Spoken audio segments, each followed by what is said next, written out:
امریکہ اور ایران کے درمیان جاری حالیہ کشیدگی مسلسل 11ویں دن بھی برقرار ہے اور کل رات کو ایک بار پھر دونوں جانب سے حملے کیے گئے ہیں، جبکہ آج امریکی صدر ٹرمپ نے ایران کو نئی دھمکی دیتے ہوئے خبردار کر دیا ہے کہ اگر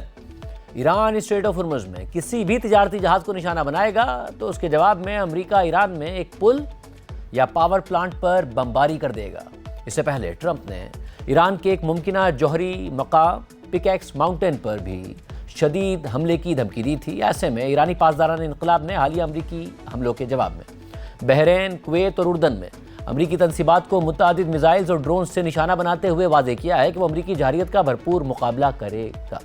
دوسری طرف ریڈ سی میں سعودی عرب کے خلاف ایرانی حمایت یافتہ حوثیوں کی جانب سے بحری ناکہ بندی کی دھمکیوں پر پاکستان نے بھی سخت رد عمل دے دیا ہے اور کہا ہے کہ کسی بھی جارحیت کی صورت میں وہ اپنے دفاع اور سمندری مفادات کے تحفظ کے لیے تمام ضروری اقدامات کا حق محفوظ رکھتا ہے۔ اس حوالے سے پاکستان کے دفتر خارجہ نے ایک بیان جاری کرتے ہوئے کہا ہے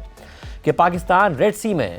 سعودی عرب اور کمرشل جہازوں کے خلاف حوثی ملیشیا کی مسلسل دھمکیوں کی سخت الفاظ میں مذمت کرتا ہے۔ ایسے اقدامات خطے کی سلامتی کو خطرے میں ڈالنے کے ساتھ ساتھ سمندری آمد و رفت کی آزادی کو نقصان پہنچاتے ہیں، بین الاقوامی سمندری نظام کو چیلنج کرتے ہیں اور عالمی تجارت کو متاثر کرتے ہیں۔ پاکستان کے نزدیک کمرشل جہازوں اور سعودی عرب کو دی جانے والی دھمکیاں ناقابل قبول ہیں اور بین الاقوامی قانون کے بنیادی اصولوں کی خلاف ورزی ہیں۔ پاکستان کو خاص طور پر ان اطلاعات پر تشویش ہے جن میں سعودی عرب کے ساتھ قانونی تجارتی سرگرمیوں میں مصروف جہازوں کو دھمکیاں دے دی گئی ہیں۔ پاکستان ایک بار پھر واضح کرتا ہے کہ پاکستانی پرچم والے جہازوں یا پاکستان کے سمندری مفادات کے خلاف کسی بھی کارروائی کو پاکستان کی خود مختاری اور قومی سلامتی کے خلاف اقدام سمجھا جائے گا۔ اقوام متحدہ کے منشور اور بین الاقوامی قانون کے مطابق پاکستان اپنے سمندری اثاثوں اور قومی مفادات کے تحفظ کے لیے طاقت کے جائز استعمال اور اپنے دفاع سمیت تمام ضروری اقدامات کا حق محفوظ رکھتا ہے۔ دفتر خارجہ کے بیان میں مزید لکھا ہے کہ پاکستان کو ان کوششوں پر بھی شدید تشویش ہے جن کا مقصد سعودی عرب کو مشرق وسطیٰ کے تنازع میں گھسیٹنا ہے۔ پاکستان ایک بار پھر برادر ملک سعودی عرب کی خود مختاری، علاقائی سالمیت، سلامتی اور خوشحالی کے لیے اپنی غیر متزلزل حمایت کا اعادہ کرتا ہے۔ مذاکرات، سفارتکاری اور خطے میں کشیدگی کم کرنے کے عزم پر قائم رہتے ہوئے پاکستان تمام فریقوں سے مطالبہ کرتا ہے کہ وہ بین الاقوامی قانون کا احترام کریں اور بین الاقوامی سمندری تجارت کی حفاظت اور سلامتی کو یقینی بنائیں۔ اس ساری صورتحال میں آج امریکی صدر ٹرمپ نے سوشل میڈیا پر پوسٹ کرتے ہوئے ایران کو دھمکی دی ہے اور لکھا ہے کہ اب سے اگر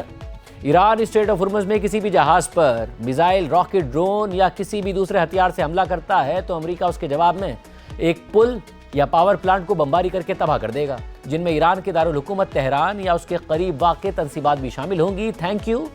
for your attention to this matter. اس سے پہلے کل رات کو امریکی سینٹ کام نے مسلسل 11ویں رات ایران کے اندر مختلف تنصیبات کو نشانہ بنانے کا دعویٰ کیا تھا، اور اس کے جواب میں اب سے کچھ دیر پہلے ایران نے بھی کہہ دیا ہے کہ اگر امریکہ نے ایسا کیا تو پھر ایران بھی مشرق وسطیٰ میں امریکہ کے اثاثوں پر حملہ کرے گا۔ مشرق وسطیٰ میں پلوں پر اور انرجی سائٹس پر جواب دیا جائے گا، حملہ کیا جائے گا، اور ایران اس بات پر سمجھوتا نہیں کرے گا کہ اسٹریٹ آف ہرمز میں اس کی خود مختاری برقرار رہے۔ صدر ٹرمپ نے ایران میں یہ دھمکی دی کہ اگر اسٹریٹ آف ہرمز میں کسی بھی جہاز پر حملہ کیا گیا تو جواب میں امریکہ ایران میں ایک پل یا پھر انرجی سائٹ پر حملہ کرے گا، اور ایران نے بھی اب سے کچھ دیر پہلے یہی دھمکی دی ہے کہ ایران جواب مشرق وسطیٰ میں دے گا۔ اس سے پہلے کل رات کو امریکی سینٹ کام نے مسلسل 11ویں رات ایران کے اندر مختلف تنصیبات کو نشانہ بنانے کا دعویٰ کیا تھا، جبکہ حالیہ امریکی حملوں کے دوران ایران کے دارالحکومت تہران میں بھی دھماکے سنے گئے اور تہران کا ایئر ڈیفنس سسٹم بھی فعال ہوا تھا، جس سے یہ واضح ہو رہا ہے کہ امریکی کارروائیوں کا دائرہ ایران کے جنوبی ساحل سے بڑھتے ہوئے مرکزی شہروں تک دوبارہ پہنچ چکا ہے، جبکہ پاسداران انقلاب نے ان حملوں کے جواب میں ایک بار پھر کویت، بحرین اور اردن میں امریکی اڈوں اور دیگر تنصیبات کو نشانہ بنایا ہے اور مزید حملوں کی دھمکی بھی دے دی ہے، جبکہ ایرانی حکام نے حالیہ امریکی کارروائیوں میں ایران کی متعدد جوہری تنصیبات کو نشانہ بنانے کا دعویٰ بھی کر دیا ہے۔ اس سے پہلے کل رات کو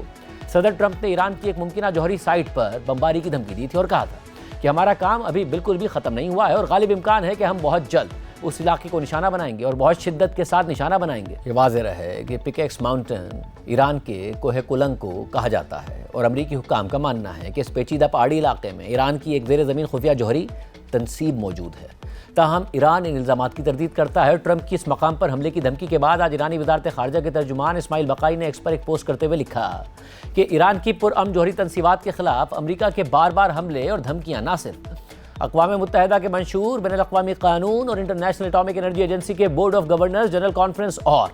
اقوام متحدہ کی سلامتی کونسل کی متعلقہ قراردادوں کے بنیادی اصولوں کی کھلی خلاف ورزی ہیں، بلکہ یہ ایران کی سائنسی ترقی اور ٹیکنالوجی کی پیش رفت کے خلاف امریکہ کی گہری دشمنی کو بھی ظاہر کرتی ہیں۔ اسماعیل بقائی نے مزید لکھا کہ ایران کی تمام جوہری سرگرمیوں کو انٹرنیشنل اٹامک انرجی ایجنسی کی حفاظتی ذمہ داریوں کے مطابق مکمل طور پر ڈکلیئر کیا جا چکا ہے، اور امریکہ کی کوہ کلنگ پر غیر معمولی توجہ، جہاں کوئی جوہری سرگرمی نہیں ہو رہی، محض جارحیت، تباہی اور تخریب کاری کے لیے گھڑا گیا ایک بہانہ ہے۔ اس دوران اسماعیل بقائی نے تنزیہ طور پر لکھا کہ ویسے انٹرنیشنل اٹامک انرجی ایجنسی کے ڈائریکٹر جنرل کہاں ہیں، جو اقوام متحدہ کے سیکرٹری جنرل کے امیدوار بھی ہیں؟ ایرانی عوام پوری ثابت قدمی اور اتحاد کے ساتھ اپنی سرزمین کی خود مختاری اور قومی سلامتی کے خلاف امریکہ کی کسی بھی جارحانہ کارروائی یا خلاف ورزی کا پوری قوت سے مقابلہ کرنے کے لیے تیار ہیں۔ اس تمام صورتحال امریکہ فی الحال ایران کے خلاف اپنی فوجی کارروائیاں مزید تیز کر رہا ہے، مگر دوسری جانب جنگ کے بڑھتے ہوئے اخراجات اور نومبر میں ہونے والے مڈ ٹرم انتخابات کے باعث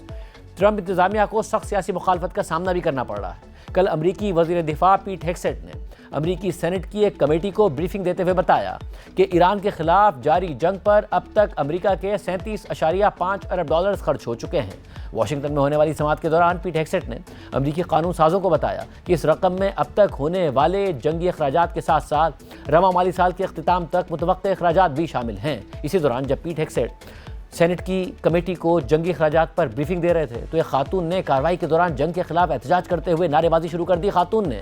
ایران کے خلاف جنگ روکنے کا مطالبہ کرتے ہوئے ایک پلے کارڈ بھی اٹھا رکھا تھا، جس کے بعد سیکیورٹی اہلکار انہیں کمرے سے باہر لے گئے۔ اس کے علاوہ بھی پیٹ ہیگسیٹ کو بریفنگ کے دوران متعدد بار رکنا پڑا کیونکہ دیگر افراد نے بھی جنگ کے خلاف احتجاج کیا۔ اس ساری صورتحال میں ایران جنگ کے بڑھتے ہوئے اخراجات اور بجٹ کی کمی کی وجہ سے ٹرمپ انتظامیہ کی مشکلات مسلسل بڑھتی جا رہی ہیں، اور اسی سلسلے میں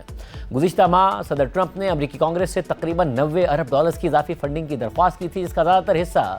ایران کے خلاف جاری جنگ کے لیے مختص کیا جانا تھا۔ تاہم اس درخواست کے بعد کانگریس میں نئی سیاسی کشمکش شروع ہو گئی ہے، کیونکہ کئی امریکی قانون ساز پہلے ہی اس جنگ پر تنقید کر رہے ہیں